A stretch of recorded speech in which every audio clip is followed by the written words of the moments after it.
เสียงไก่ขันก่อนพี่ตะวันจะขึ้นขอบฟ้า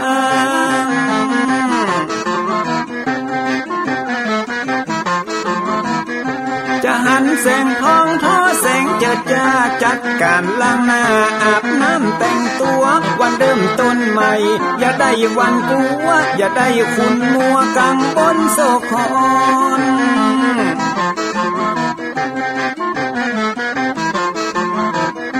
อย่าเอาน้ำคุณมาขังคนอย่าเอาน้ำฮ้อนมาลวงหัวใจฮ้อนอ้วมอารมณ์คุณของตอนฮับวันใหม่นี้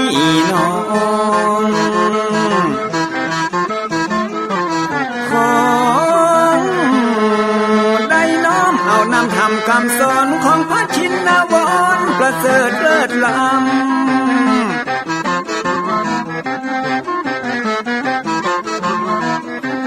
จุงจิตใจฮือออกจากธรรมบ่ฮือด่างดำโศกเศร้ามัวมองแสงแห่งธรรมะนั้นเป็นแสงทองส่องใจเรียวร้องตึงวันคำเจ้า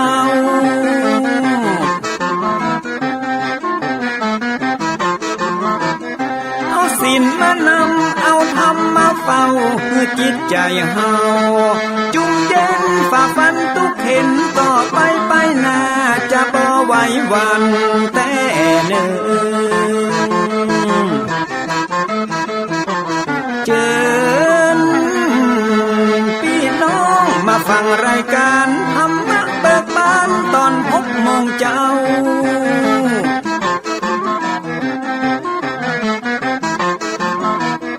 ฟังธรรมปื้นเมืองอันเป็นแบบเบาท่านพระครูวิสิทธิ์ศีลาภรณ์ตั้งใจเจ้าคณะตำบลป่าแดดนอนในเจ้าอาวาสวัดวังสิ่งคำตนนี้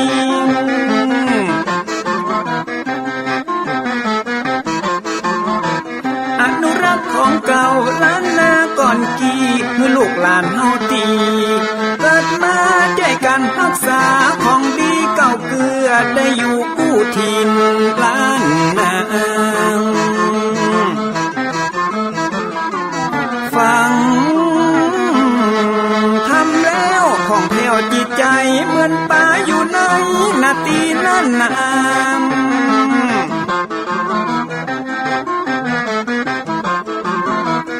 เหมือนไม้สลีอันมีไม้กำเหมือนเสืออยู่ธรรมดงดอยคุณเขาสุขของมนุษย์ยิ่งใจหมู่เฮาสุขที่ได้เอาธรรมะห่มตุม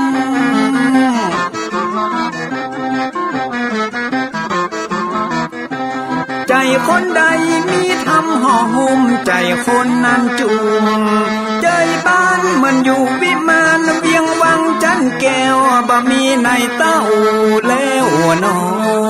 ง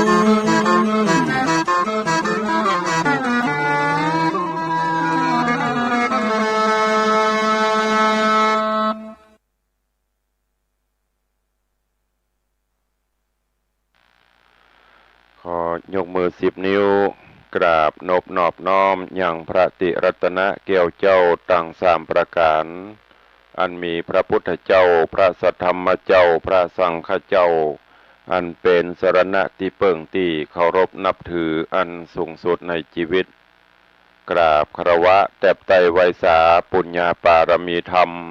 ที่ปรึกษาเจ้าคณะภาค7พระเดชพระคุณหลวงพ่อท่านเจ้าคุณพระเทพโกศลที่ปรึกษาเจ้าคณะภาค7เจ้าอาวาสวัดศรีโสดาพระอารามหลวงพระเดชพระคุณหลวงพ่อท่านเจ้าคุณพระธรรมเสนาบดีรองเจ้าคณะภาค7เจ้าอาวาสวัดพระบรมธาตุเจ้าดอยสุเทพพระเดชพระคุณหลวงพ่อท่านเจ้าคุณเจ้าคณะจังหวัดเชียงใหม่พระเดชพระคุณหลวงพ่อท่านเจ้าคุณพระราชสิงหวรมุนีรองเจ้าคณะจังหวัดเชียงใหม่เจ้าอาวาสวัดพระสิงห์วรมหาวิหารจังหวัดเชียงใหม่ตลอดจนพระมหาเถรานุเถระเจ้าคณะพระสังฆาธิการภิกขุสงฆ์สามเณรจุตนจุองค์ด้วยความเคารพเจริญสุขเจริญปอนปอกไม่ออกสถานบุญสันนิบาตตันเข้าจุหนุ่มเท่าใจยิง วันนี้ก็ขอน้อมต้อนรับทุกท่านเข้าสู่รายการมรดกธรรมกำเมืองทางสถานีวิทยุกระจายเสียงพระพุทธศาสนาแห่งชาติและสังคมคลื่นเพื่อการศึกษาพระพุทธศาสนาและวัฒนธรรมออกอากาศที่สถานีวิทยุวัดฝ่ายหินตำบลสุเทพอำเภอเมืองจังหวัดเชียงใหม่ในระบบคลื่นความถี่ FM 104.50 เมกะเฮิรตซ์สถานีวิทยุวัดหนองกายตำบลสันปะยางอำเภอแม่แตงจังหวัดเชียงใหม่ออกอากาศในระบบคลื่นความถี่ FM 99.75 เมกะเฮิรตซ์สถานีวิทยุ CM77 วิทยุอินเทอร์เน็ตล้านนาออกอากาศในระบบคลื่นความถี่ FM 97.5 เมกะเฮิรตซ์สถานีวิทยุพระพุทธศาสนาจังหวัดเชียงรายออกอากาศในระบบคลื่นความถี่ FM 99.50 เมกะเฮิรตซ์พร้อมนี้ก็มีวิทยุชุมชนเสียงตามสายห่อกระจายข่าวตลอดจนพี่น้องญาติโยมสาธุชนที่รับฟังสัญญาณอยู่ต่างอินเทอร์เน็ตรายการนี้ดำเนินโดยอาตมาภาพพระครูวิสิตศรีลาภรณ์เจ้าคณะตำบลป่าแดดเจ้าอาวาสวัดวังสิงห์คำตำบลป่าแดดอำเภอเมืองจังหวัดเชียงใหม่เป็นผู้ดำเนินรายการก็ได้น้อมนำสารธรรมคำสอนแบบพื้นบ้านล้านนาในรายการมรดกธรรมกำเมืองมาพบมาปะญาติโยมสาธุชนเป็นประจำกุวันก็เจริญปอนญาติโยมทั้งหลายตั้งอกตั้งใจสดับรับฟังต่อไปณโอกาสบัดนี้นะโมตัสสะภะคะวันโต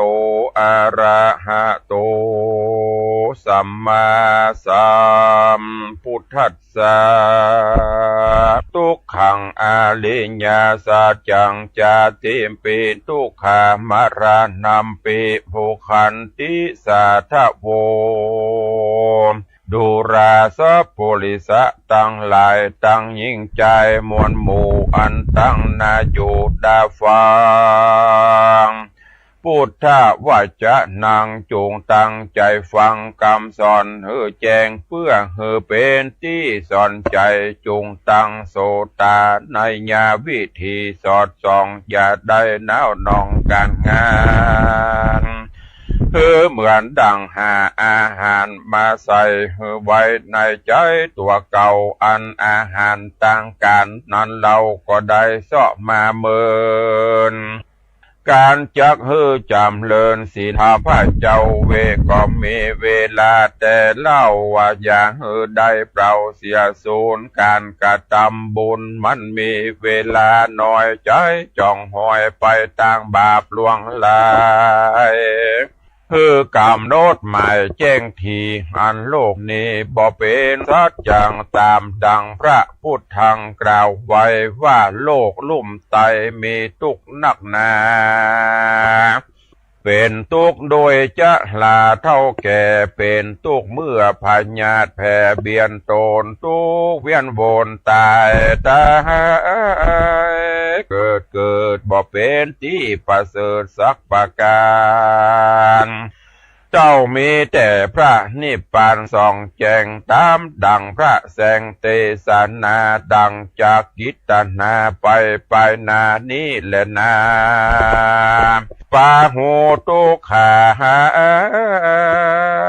ยังกาโย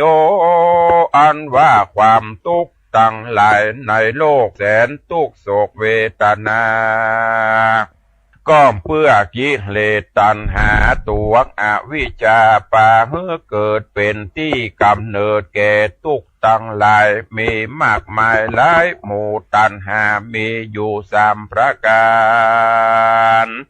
คือว่ากามตัณหาความปรารถนาใครได้หุ่มเอาใจไฟดีงาม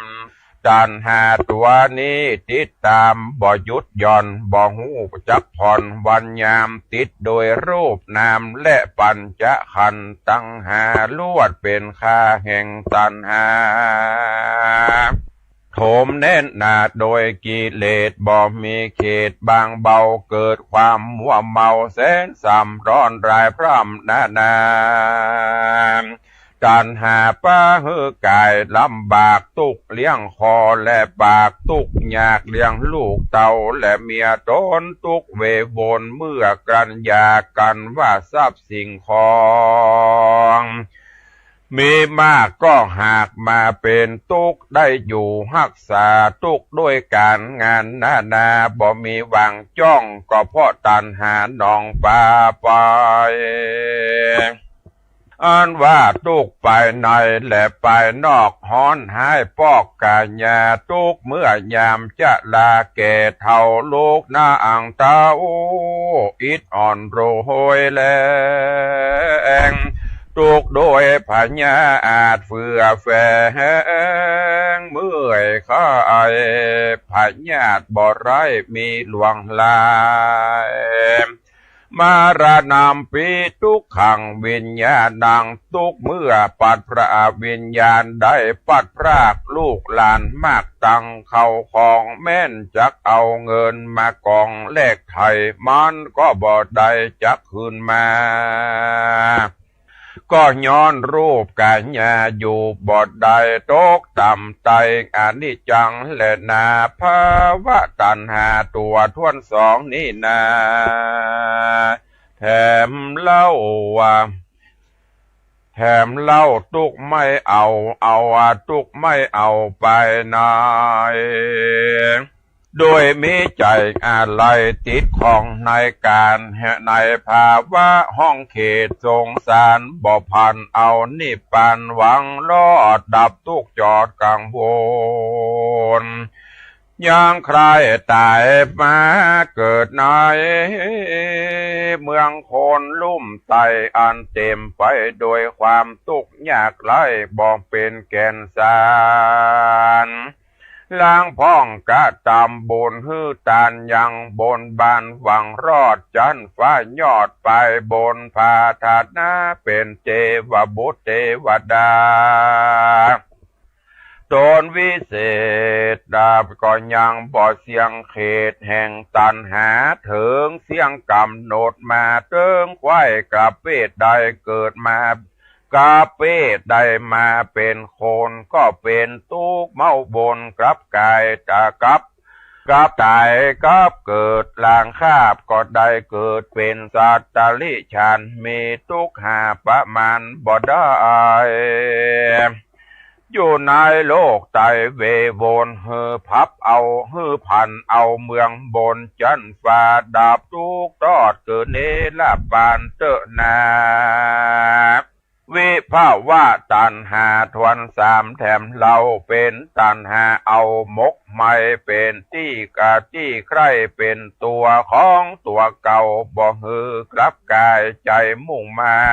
ยมันเตี้ยงมันจะบิมันจ้างบิดเบียงเบียวเบียงตามโลกธรรมตั้งแปดอารมณ์แปดเป็นอิทธาและอนิธารมณ์ตกทางโถมเมื่ออารมณ์อันบอดดีได้มาถูกต้องใจจองก้องยินดีแต่โลกีโลกเฮานี้เข้าใจว่าความทุกข์มีเต้านี้ก็เพื่ออวิชชาโปกงามสุดาธรรมังปัญญาบ่หันดวงธรรมอันผาเสดลางเตื้อตุกน้อยล้างเตื้อตุกน้อยเกิดก็ว่าตุกเน่นหนาซ้ำมาเป็นจมเป็นว่าตายเสียดีกว่าที่แต่โลกนาก็หักยังมีเข้าใจว่าตายเป็นผีดับวอดมวยเมียนจอดบอกกลับเกิดไปโลนแม้เข้าใจว่าโลกสาบสูญเสียเปล่าวิภาวะตัณหานี้เล่าบ่ผิดแบบเบาอุเฉทาทิฏฐิโก ตัณหาปะโลหือเกิดเป็นทุกข์เดือดตั้งมวลและนาเมื่อใดตัวตัณหาและอวิชชาบอกกลากาดบอกพ้นจากบ่วงบาทแห่งโอคะวัตตะสงสารบ่หันทางนิพพานโดยง่ายย่อมเวียนเกิดเวียนตายสัพพุริสะต่างหลายเฮ้ยจะได้ละเลยประมาทจงปากันหาโอกาสบ้ำเพ่งบุญอันจักเป็นกุลไปนาฮือตั้งอยู่ในศีลห้าศีลแปดประการบริจาคทานไปอย่าขาดก็จากได้พ้นจากบ่วงบาทแห่งพญามารอันว่าทุกข์ในสงสารหาประมาณอันดับบอดใดทุกข์เลี้ยงคอเลี้ยงใส่จุวันยามทุกโดยตามสร้างก่อมาเลี้ยงหล่อรูปกายมาเตรียมตันขันตั้งหาบ่หูเป่งนากากายล้างเตื้อก็มาทุกใจด้วยเมียและลูกเต่าสุกทุกเล่าอยู่ตัวกันสมบัติบ่ตันบ่เต้าบ่ตันวิตขาดซ้ำมาทะลงพญาติเบียนตนทุกเมาวนกับโดยลูกหลานต้านลูกหลานตันเต่าบ่อยู่ตามแบบเบาที่สั่งสอนมาเป็นคนอันตาปาลาเก่งกาจ้างมาขายนาพี่น้องบุวงศา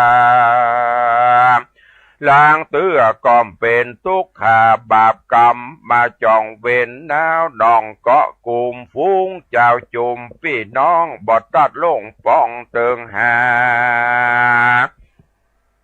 ก็ย้อนสัมปัตตาของนาอันตกมาจากพ่อและแม่มาตีแผ่แบ่งปันกันลางคนก็มาหันแต่ใด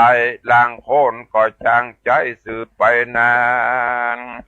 มันเป็นของสาธารกับโลกบอกวันเอามาเป็นเครื่องเศร้าโศกผูกเวรกรรมเสียเงินเสียคำมันกระทำก็หิหาใดเสียน้ำอกน้ำใจมันหาบ่ได้ง่ายคืนมาเป็นทุกขเวทนาปุณดีโศกาโศกเศร้าเลี้ยงลูกเต่าแล้วบ่มีบ่เป็นกุลใจทารุณกระยาบบ่อยู่ตามสุภาพแห่งความดีมาเป็นกาลีว่ายากสอนยากบอกถึงพ่อแม่ทาลงลำบากได้หล่อเลี้ยงหากมานานตั้งแต่ป่าต้องมันถนอมกล่อมเกียงได้หล่อเลี้ยงปั้นกินอาบได้หล่อเลี้ยงปั่นกินนมพ่อแม่ได้เจยโจมเมื่อมีลูกน้อยใจจ่องหอยก็บานทุกเต้าร้อยเต้าปั่นแม่อดสาอยากกลั้นอันนี้ก็นับว่าเป็นวิบากกรรมเป็นตามกฎเกณฑ์ในโลกก็คือทุกโศกในสงสารทุกเมื่อประมาณทุกเมื่อการมาเกิดทุกอันแสนล้ำเลิศเมื่อเลี้ยงลูกน้อยบ่หูกรรมโพนปอจากดาถาลงโตบอดใดเมื่อยามลูกเจ็บไข้เจ็บป่วยไข้พญาติเบียนคุยบ่ได้รับนอนดีเป็นห่วงอะไรกลัวมัดเมนไตและให้ตอมแม่ก็ทัดนอมบ่ขาดบ่ได้เว้นจากเสียสักวันยามและน้ำเป็นตกได้ปากจ๋าเมื่อลูกใหญ่อายุไฟเปิงเป่าพงเป็นสาวขึ้นหนุ่มอยู่ในวัยจุปูนแยงหวังจักได้กินแห้งเมื่อใหญ่ป้อยบ่สมดังกำไฟพาทัดนาก็ซ้ำมาเป็นผียักษ์มันมาค่ำเข้าของเงินคำคานพ่อแม่กินแล้วแอวแว่ ขาอันนี้ก็เป็นเหตุให้เปิ้นได้ยินละอายมีลูกใจบ่ได้เปิ้งบ่ได้ปิงมีลูกยิงก็มาเรือสอนเรือสั่งซ้ำเป็นตุกทางมาล้อมมีตุกมาตอมเมื่อเท่าหวังเปิ้งลูกเต่าเด็กขาก็ซ้ำมาได้กินข้าวกับน้ำตาเป็นตุกแน่นหนามาเต็งหนีบก็คาบเกณฑ์กีบจุวันยามมาไล่ติดตามตัวไตมาไล่หือเท่ามาไล่เขาหือตายเป็นตุกด้วยก้าขายบางเตื้อกำให้บดีปูดขาดลางเตื้อก็ถูกลู่ญาติโจรให้อาจยิงเอาถูกยองเบากลางคืนค่อนแจงเพื่อนมาแกล้งฮือเสียเข้าของโพลีปองลวงไล่เอาของไปขายแล้วบ่ปิกปอกแต่บ่ปิกปอกแตนตื่นล้างเตื้อมายืมของไปใจคนถอยไล่ซ้ำเอาไปกินเป็นตุกมาเป็นตุกเมาวินบันบาตุกเป็นขี้ข้าก็ย้อนตัณหานี่แหละนาสังสาโลโออันว่าสงสารเลยมันบอกเคยเป็นแก่แก้วบ่ฮือแล้วดังใจโจงควันดีโปงใจตอดเอาตัวเข้าจุจอดนี่ปานเตอะนาลางคนมีพระญาตันมีปัญญาอันใบบอดเขาว่าความสุขยอดคือเมืองโคนก็ปาเอาตัวโจโอมอยู่ในกิเลสบ่ได้สังเกตถึงปาปะกรรมมาโรกะลำดำจ้าเป็นขี้ข้าแห่งความม่วนงันเมาอยู่กับกันพระนันขันต่อจนไก่ล่อกัดปากินเงินถ้าลาเต้าใดก็ได้ตังเอาตังพายไม้พายตองต่อเล่นต่อลองให้โลบะเกียวมากินแอวบ่หูคืนวานย้อนว่าหันแต่ม่วนงานจุจ่อบ่ได้กึดฮอดลูกเต่าผัวเมียโตเอาใจเมาวนตัวเก่าฮ้อนให้เราถึงบันเด่นจองทรัพย์สิ่งของและเงินทองก็บ่ได้ปองเรือไว้เอาจำนำฝากไว้ก็ซ้ำมากลายเป็นดอกไม้ดอกเบี้ยบานงามเขาขอเจ้าของตีตามตัวไตจัดอันไล่ดอกไม้บานโถมทองก่อกองเต็มเก้าไล่เหือเจ้ามันนี้สั่งมาทุกขีเหลือขนาดเป็นทุกด้วยนี่เปาะปอกอันนี้เป็นตุกในคอกสงสารบอกควรหือโปปานป้าใส่จูงหลีกใดแสนบาทน้อยยะนึ่งนาแถมเล่าตุกไม่เอาก็กุมก็ย้อนเจ้าจุมปาก็ย้อนหมู่เจ้าจุมปากว่าแอวเล่นลากวนเกากินสุลายะเมาตั้งฟินกินตั้งเฮโรอีนถอนยากยินไปแล้วหาบ่เป็นคนไปนานค่ำสังขารตัวเก่าเผาไม่เอารวยแรงฮือรับแห่งวิปลาสเพราะเข้าอำนาจแห่งอวิชชาหามันหันมากาดังพิษเป็นจอบปอประกอบการงานแอวลากผ่านเยาะยองเกาะแนวนองกินแหงมาเป็นที่ละแวงเจ้าบ้านอันนี้เป็นทุกทวนดีกัวก็เพื่อทะลำตัวเข้าสู่กรรมวิบากย้อนหมู่มากลากไปอุปมาดังตกแดนไก่ดาวขอกวันรีบปาตัวออกพระเนเพราะมีคอกเป็นที่วังถูกกุมขังกามัดแขะมัด มัดแข้งก็เพราะวิบากแสงอารมณ์จะขอถอนโดยยากมันก็ว่าต่างนี้หากสุขใจจากโอปะมาไปก็เหมือนตัวนอนใส่บอนขี้ว่าตัดที่นี่เป็นสวรรค์เป็นที่สุขสันต์แห่งมันดีที่แต่ตกอเวจีโอปาจิตวานิโรธชันติบ่เหลือแต่เงาดับมอดเตอสังขันก็ตอดปัทวีเดสังโวปัสสมโมสุโขความสุขเที่ยงแต่ดีลีคือพระนิพพานดีเวียงแก้วดับเสียงแล้วบ่เศษสะลอสังขารนี้นะนอแก่นไทยบ่ฮือได้บ่ฮือแล้วดังกำพาทนาผู้มีพระญากวนพิจารณาไปทีก็จักหันติสภาวะธรรมหันตัวกรรมและกิเลสมันสังเกตโดยภาวนาเอา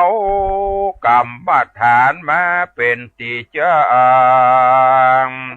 เป็นที่จะเป็นที่ตั้งเป็นที่จังของอารมณ์ดวงหนึ่งดวงใดจักเป็นที่ระงับจิตใจคือสะอาดเป็นเบื้องโบเบือนเบื้องต้นบาทแห่งวิปัสสนาถึงมรรคเตียวมาลอดสุขชั้นยอดคือนิพพานดับสังขารเสียงเขตเป็นสมุเฉดปะหานขันธสันดานผ่องแผ้วถึงสุขแล้วตั้งมวลบ่สงสัยแต่และนาสุจนาเลยจุงปากันจำฮือแจงตามดังพระใดแสงไขจา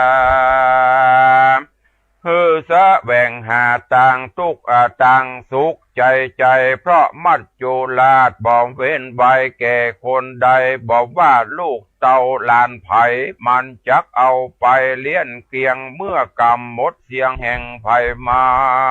นอย่าเป็นคนตันปัญญาบอดเหือใดคือสอดถึงตัวตนว่าเกิดเป็นคนมันแสนยากคนใบไร้พญาหักมีลายคนมีปัญญาภายหูรอดมีศีลธรรมจอดนั่นบังเบาคนเฮาสมัยนี้จังหลบลี้มัวเมากับด้วยเผากับด้วยเผากามตัณหา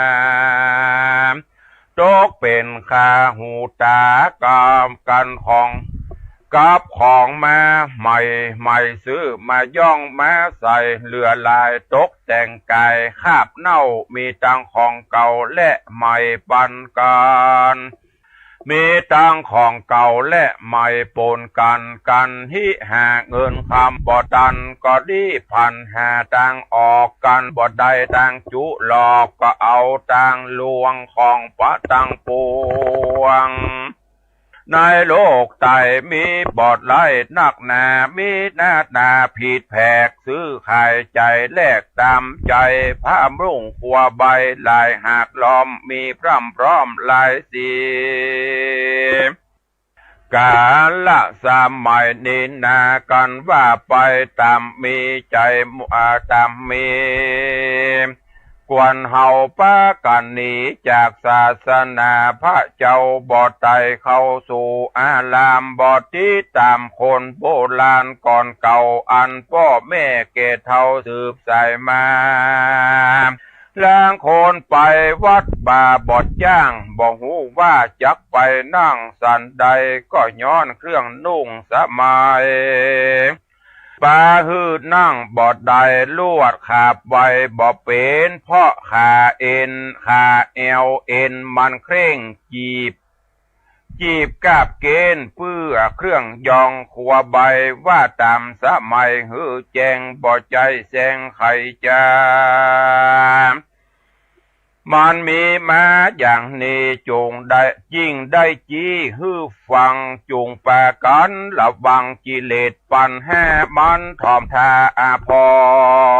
ร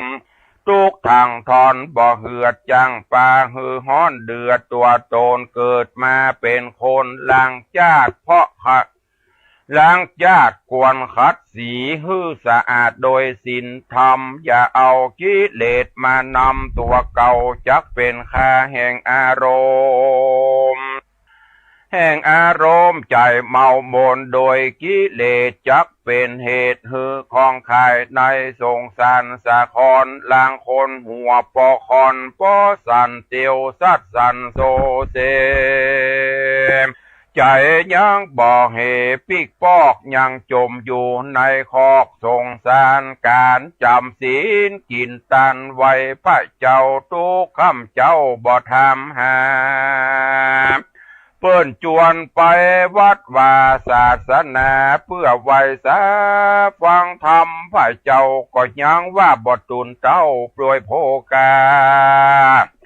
แล้วก็มาเนี่ยมายากล่าวอ้างจริงเปล่าวางอนาถาแอวไปมาโจรไก่เอาตั้งบ่อนไพ่ไฮโลตั้งถั่วโป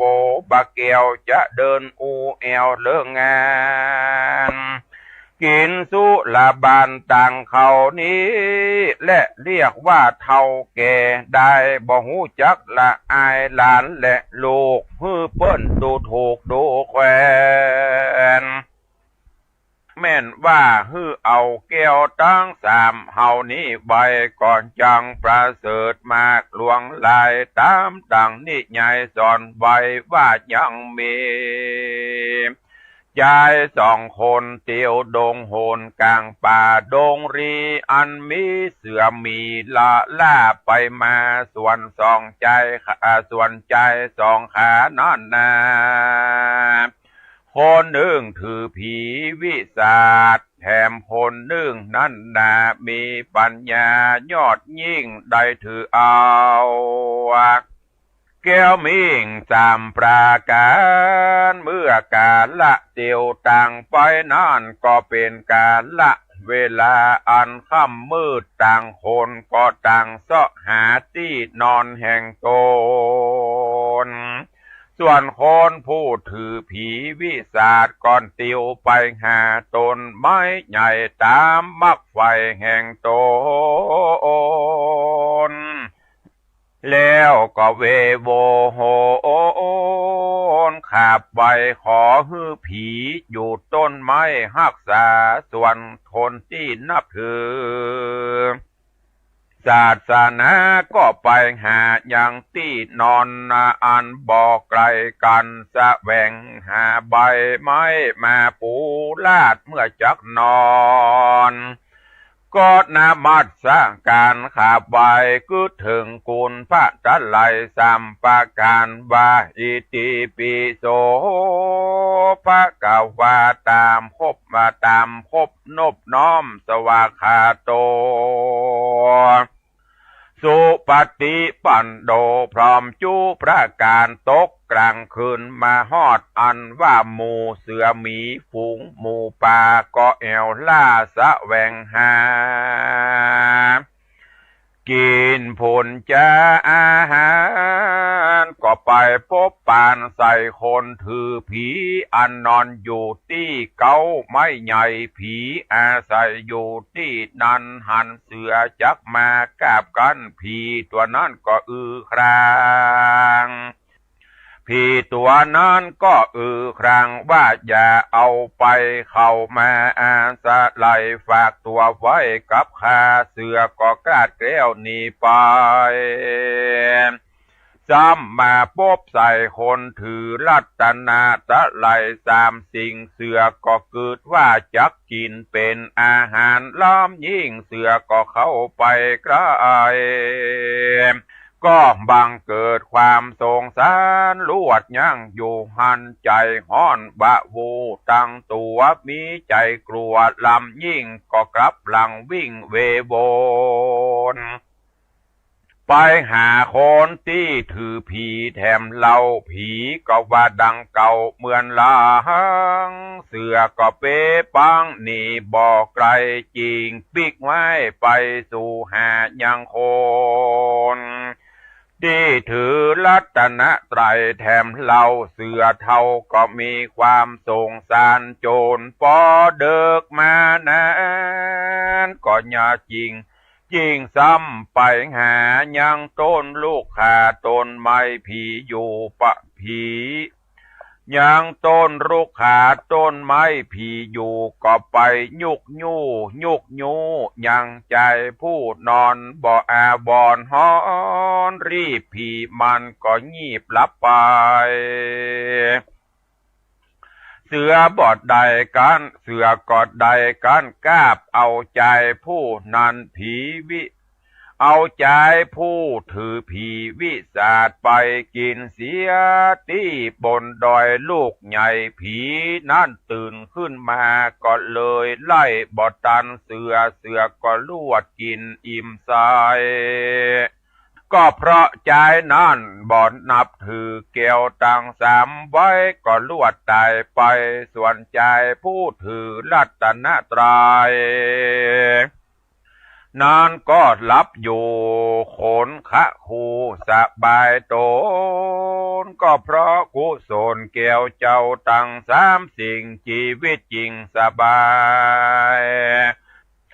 เหตุนั้นเฮาตั้งหลายอย่าได้ประมาทปากันเชื่อพุทธโอวาทอย่าถือผีวิสาจักเสียตีแห่งเฮาฟังเป่าตามดังนิยายเราสอนมาจุงปากันจุงปากันนับถือเกี้ยวทั้งสามที่นี้อันเป็นดีนักหนาคือได้เชื่อมันในศาสนามีศรัทธามันแก่นมีปัญญาแล่นในธรรมเชื่อกรรมแล้วเป็นใหญ่บอกมากไฟในผีปฏิบัติตามวิธีกรรมสอนแห่งผู้ทอนพระพุทธเจ้าโอวาทนั้นเรามีสามประการกล่าวแต่บทประธานตัวใหญ่อันได้แก่สัพพะปาปัสสะอาการนังกุศลสุปสัมปตาสจิตตปริโยทะปันนังเอตังพุทธานะสาสนังดังนี้ห้ามว่าบ่ฮือกะทำบาปฮือกะทำบุญฮือรักษาจิตโตโอนฮือสะอาดสามอันนี้เป็นโอวาทคำสอนพระพุทธเจ้าบทเก่าว่าบ่ฮือกระทำบาปคือบ่ฮือกระทำความชั่วต่างหลายอันเป็นการกระทำให้แก่ตัวเก่าจักเป็นทุกข์เล่านามันหากเกิดโดยกายว่าจะจัญญาผู้กระทำบาปก็นับว่าหาของนับตามกถาบทบาทสองว่าฮือกระทำบุญกุศลเต้านั้นตัวกุศลได้แก่ปัญญาดีหูวิธีบุญและบาปมีใจฉลาดตังดีบุญด้านได้แก่ใจขาวใสสะอาดบุญเป็นธรรมชาติบ่มีตัวกายมีแต่ชื่อบ่ได้เต้าอันคนใดกระทำโพนั่นก็ได้บุญนั้นอยู่ภายในการบุญมีที่ภัยก็มีหน้าตาใสโจมชื่นถึงลับตื่นมาใหม่ก็ยังดูผ่องใสเพราะบุญอาศัยตั้งอยู่เวลาอูฟูม่วนหวานหุมกระตำตาลบอกขาดตามธรรมชาติเข้าของตนมีตามบาลีบอกไว้ว่ารักษาใจฮือข่าวอย่าฮือเฟื่อนไปต่างบาปเพราะใจเป็นธรรมชาติลงลาย จ่าเตรียมไปเหมือนวอกมันจ้างหลอกลงไหลต้านตามต้านบอกไว้คือเอาสติมัดจิตใจผูกโดยสมาธิแถมมีปัญญาแอมดังกล่าวใจจริงบอกเง่ามัวพันเพราะใจสำคัญตั้งอยู่จักจ๋าอู้ฟู่กับไผ่ก็เพราะหัวใจน้ำส่งกันใจข่าวสะอาดลงก็ถูกดีตามบาลีใครว่าใจเป็นใหญ่ในกายกันใจตายไปจากเหลือแต่คราบรูปกายคนตั้งหลายก็หูว่าผีตายเป็นหมู่เพราะใจบ่ตั้งอยู่ในกายส่วนว่าบ้านห่างหลังนี้อันมีเฮือนเป่า6 หลังนั้นมีนายโจร6 คนหากได้เป็นผู้รักษาการเข้าหันผู้ใดมาเขาก็จักโห่ร้องแล้วจักเอาไฟจูดเผาแล้วเขาก็จักตีและฆ่ามึงเสียว่าอ่านบ่อ่านเขาก็จักฟันฮือเจ็บบ่อ่านเขาก็จักเอาไปฆ่าดีหลีพิว่าคนต่างหลายพูดได้เข้ามาสู่เฮือนหลังนี้โจรก็กระทำสันนิเสมอกันคนฝูงมีเงินฝูงมีถุงเงินถุงคำก็ซัดเสียแล้วก็รีบแล่นหนีไปได้มึงจุงรีบไปเสียเตอะกันว่าโจรมันได้ยินแล้วก็รีบแล่นหนีไป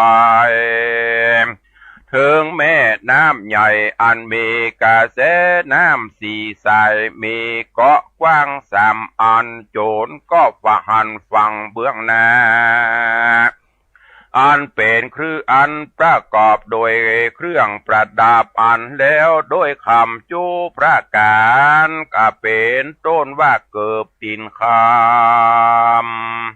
ข้าจมหัวคำมีใส่ซ้อยพับจุประการทัดนั่นไปนายังมีเมืองอันหนึ่งประกอบโดยหอเฮือนและผาศาสตร์ประดับโดยแก้ว7 ประการกวนสนุกถูกเนื้อเปิงใจมากนักมันก็มากะนิ่งใจว่าฟังกรรมนี้ประกอบไปโดยโทษมากนักกวนกูข้ามไปสู่ฟังกรรมนาดีและนามันก็ซ้ำมากะนิ่งใจว่าตีนกูก็บ่หักมือแห่งกูก็บ่ง่อยเปียที่อันใด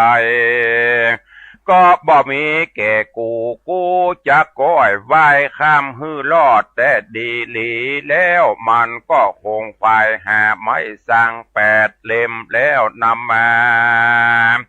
คาดแปลงแปรก้อยทอไฟข้ามน้ำมาเบ็ดน้ำไปอันมีแคว4 สายนั่นก็ไปลอดเถิงยังเกาะตั้ง3แล้วมันก็กระทำเปลี่ยนไปถึงฝั่งกำนามันก็เอาเครื่องง่าปะนิมอาภรณ์มาสบสอดนายตนแล้วก็ได้เข้าไปสู่เมืองอันสุขเกษมใจบ่มีภัยยะกังวลโอนตะลายก็อยู่สุขสำราญบานใจในนครใจเมืองที่นั่นก็มีหันแลนาศรัทธาอาหาลิตวาพระพุทธเจ้าเป็นตนเป็นเก้าการเทศนาธรรมนี้แล้วพระตนเกี่ยวยังอัตตะในหือแจงพระจริงแสงเทศนาไขอุปมาเตรียมแตกว่าเตรียมมาแผกอุปมาพระจริงไขจากะถาว่าพิขเว ดูราภิกขุต่างหลายตนเปตนทัดลงศีลใสสะอาดส่วนนาว่าเต้าราชพญาตนเลี้ยงอัตตาสัตตาไว้ดูอันว่างูก็คือหากมาได้ คือว่าหมู่งูก็คือปิดตังสี่ตัวคือหากมาได้กุศลผลบุญและอกุศลได้กุศลบาปและอกุศลบาปอันฝูงหัวสัตว์ญาติต่างหลายตั้งยิ่งใจมวลมากฝูงอันใดหอมยับมานี้แลส่วนว่างูปิดตังสี่ตัวนั่นคือหากมาใดจตุธาตุตังสี่คือปัตทวีธาตุได้แก่งูปิดตัวชื่อว่ากัตถมุขาอาโปธาตุคือว่าหากได้งูปิดตัวชื่อว่าปูติมุขาเตโจธาตุคือหากได้งูปิดชื่อว่าอคิมุขาวามุขาวาอานวาโยธาตุคือหากได้งูปิดตัวชื่อว่าอัตสิมุขะนั่นแลส่วนอันว่าคนผู้เป็นโจรนั้นคือหากมาได้อัตตาภาวะเนื้อตัวตนแห่งสัตว์และคนยิ่งใจของเฮานี่แหละนะพวกหมู่คาคนตั้งหลายนั่นคือหากมาได้ขันธะตังหาคือรูปประขันเวทนาขันสัญญาขันสังขารละขันวิญญาณขันนั่นแหละส่วนจ้างฆ่าตัดหัวคนและเป็นคนหักเนื้อเชื่อใจแห่งโจรนั้นก็คือหากมาได้นันทิราคะตัณหาอันมีปกติยินดีในปัญจกามกุลตังหาเหตุดังรือและว่าอันนั้นจะเพราะว่าตัณหานี้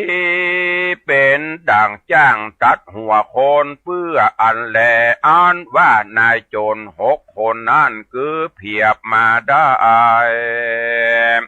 ดังอายตนะตัง6คือจักขุยตนะก็คือว่าดวงตาโสตายตนะก็คือหูคานยตนะก็คือจมูกหรือหูดังชิวหายตนะคือลิ้นกายายตนะคือตัวตนมโนยตนะก็คือจิตใจส่วนอ่านว่าไม้นิโครธนั่นก็คือหากมาคือต้นไม้อันมีห่มกว้างใบหนาเป็นที่สุขาเย็นใจคือหากมาได้พระพุทธศาสนาแห่งองค์สัทธาพุทธเจ้าเป็นเก่าไม้อันใหญ่เป็นที่อาสะลายแก่คนและเทวดาตนรุกขานิโครธคือมาก็คือไม้คือได้สมาธิมาเป็นสายลมได้ปัดฮือคนได้อยู่เย็นเป็นแดนสุขเกษมใจลับอยู่สบายใจคือหากมาได้ศีล5ศีล8และจตุปาริสุทธศีลส่วน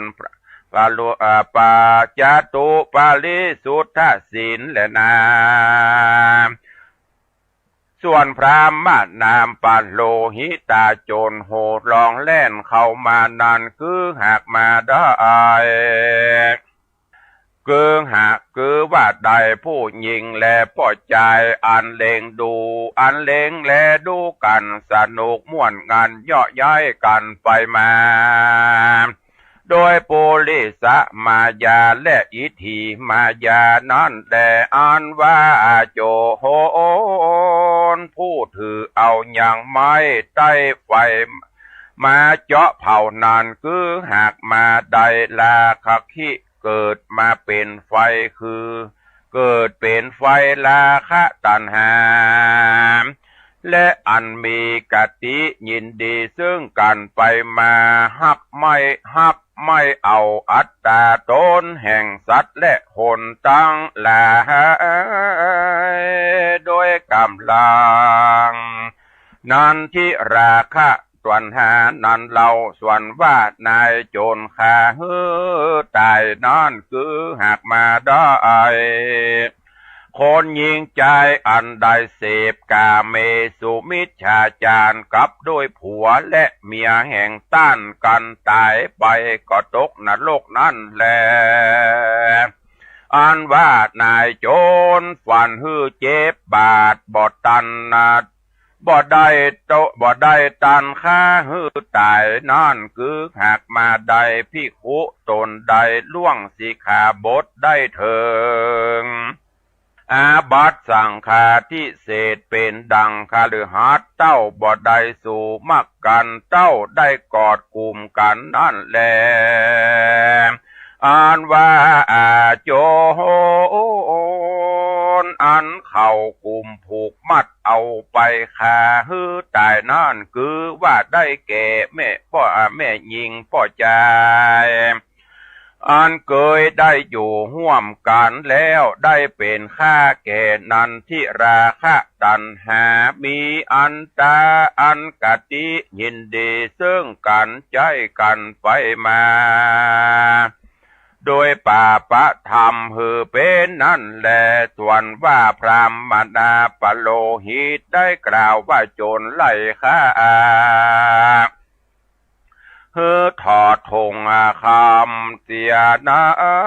นคือได้แก่ภิกขุตนประกอบโดยกามตัณหา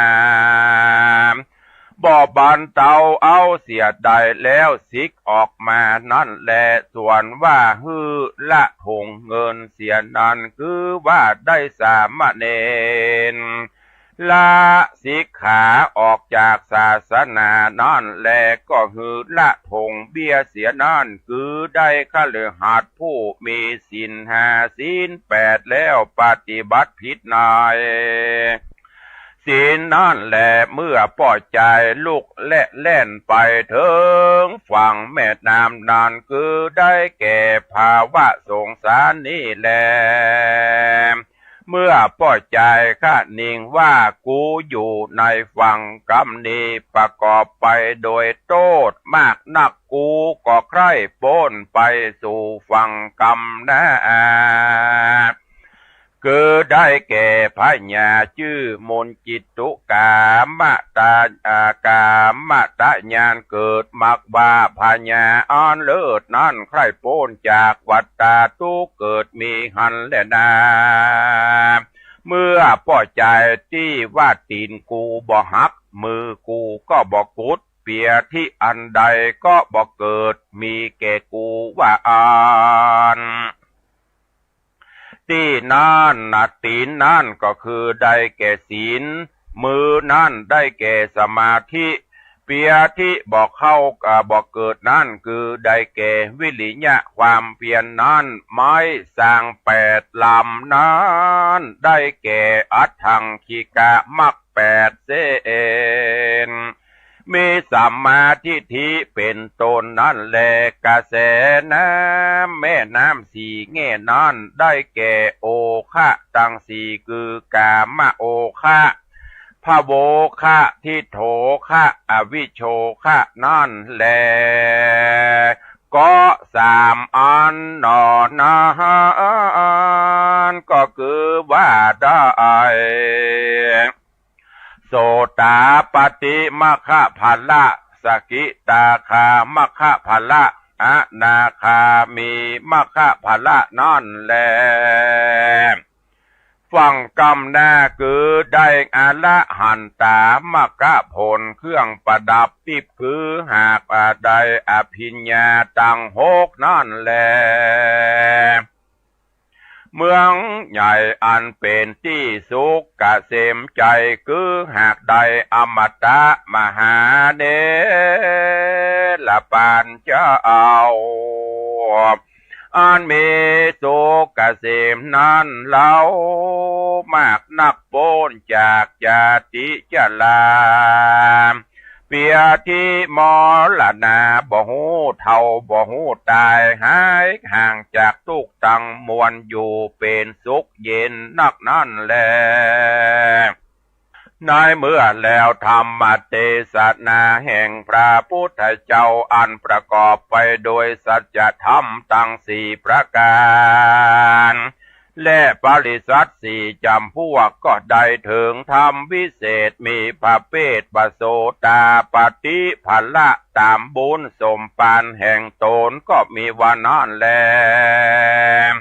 อาสิวิสุทตังนิทธิตังขีญะอันกล่าวยังหมอกมุงเมืองอันมีมาในอัสิวิสูตรกบังคมสมเลสเด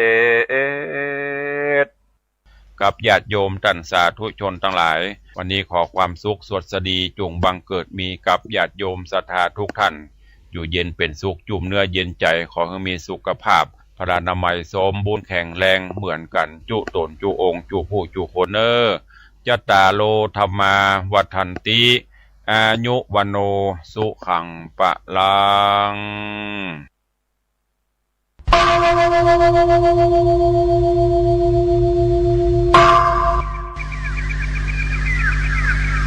พรุ่งนี้